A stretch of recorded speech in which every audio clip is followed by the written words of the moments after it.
आप तमाम लोग जानते हैं कि किस तरह से पिछले दिनों एक महाराज, कथित महाराज, क्योंकि महाराज कहलाने के लायक तो नहीं है, रामगिरी ने प्रॉफिट मोहम्मद सल्लल्लाहु अलैहि वसल्लम की शान में गुस्ताखी भरी बात की।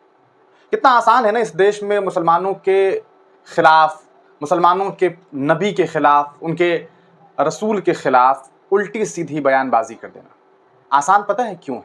आसान इसलिए है क्योंकि उनकी गिरफ्तारी नहीं होती, उनके ऊपर कोई कार्रवाई नहीं होती। वहीं पर मुफ्ती सलमान अजहरी एक छोटा सा शेर पढ़ देते हैं, इसकी वजह से इतनी तकलीफ हो जाती है कि पिछले 7 महीने से वो इंसान जेल में कैद है। आपको बताते चलें कि इस रामगिरी महाराज ने, रामगिरी महाराज ने जो है वो किस तरह से बयान दिया और मुफ्ती सलमान अजहरी ने किस तरह से बयान दिया। दोनों बयान में जमीन और आसमान का फर्क।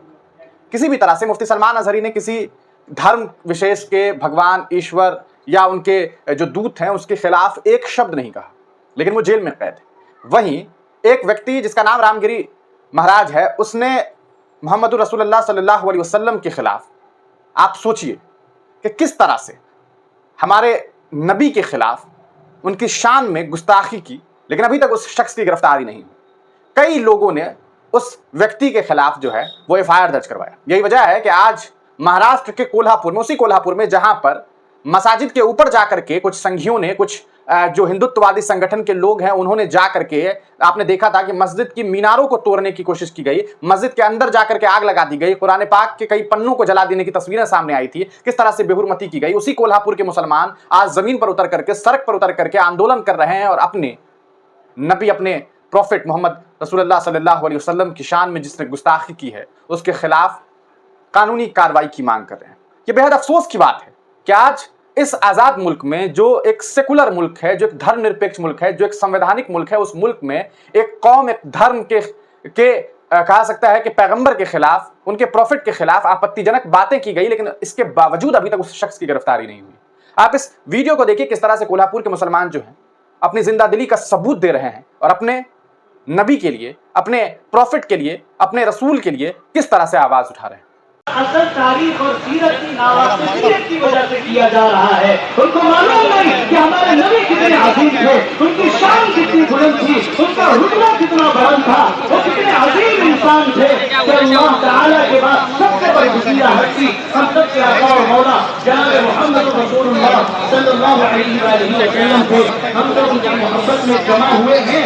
हम सबको चाहिए कि उनकी मोहब्बत बाकी रहे और फिर उनके फरामीन पर अमल करते रहे, सुन्नतों को भी अपनाते रहे, दरूद शरीफ का एहतमाम करते रहे। अल्लाह ताला से दुआ है कि अल्लाह ताला इस इंदौर को कबूल फरमाकर और फिर अल्लाह ताला हमारे जज्बात को सही इस्तेमाल की तौफीक अता फरमाए। तो दोस्तों, आपने इस वीडियो को देख लिया है। आप तमाम लोगों से हमारी अपील है, शांतिपूर्वक तरीके से, अगर आप मोबाइल ही इस्तेमाल करते हैं, ऑनलाइन लिखिए, आप अरेस्टिंग की मांग कीजिए, अरेस्ट रामगिरी कम से कम लिख करके हैशटैग का इस्तेमाल कीजिए, ताकि हिंदुस्तान की जो हुकूमत है उस तक आवाज पहुंच सके और दुनिया भर के लोग ये देख सके कि किस तरह से एक व्यक्ति ने हमारे नबी के खिलाफ, उनके शान में गुस्ताखी की है और हम उसकी गिरफ्तारी की मांग कर रहे हैं, ताकि लोगों को इस बात का तो कम से कम एहसास हो कि जिस व्यक्ति के, जिस धर्म के लोगों के प्रॉफिट को, उनके नबी को उल्टी सीधी बातें कही गई है, उनको लेकर के उनके शान में गुस्ताखी की गई है, कम से कम वो कौम, उस कौम के जो लोग हैं वो आवाज तो बुलंद कर रहे हैं। आप इस वीडियो को जरूर शेयर कीजिएगा ताकि लोगों तक हमारी आवाज पहुंच सके, आपकी आवाज पहुंच सके। मुझे पूरा यकीन है कि अगर आप मुसलमान हैं तो आपको इस बात का गम और गुस्सा जरूर होगा कि आपके नबी के खिलाफ कोई व्यक्ति आपत्तिजनक बातें कर रहा है। एक मुसलमान सब कुछ सह सकता है। एक मुसलमान के लिए यह फर्ज है कि वो अपने माँ बाप से ज्यादा मोहब्बत अपने नबी से करे, और ये बात आप बेहतर समझ रहे होंगे। आप तमाम लोग इस वीडियो को जरूर शेयर कीजिएगा, इस चैनल को जरूर सब्सक्राइब कर लीजिएगा। आप तमाम लोगों का वीडियो देखने के लिए बहुत बहुत शुक्रिया।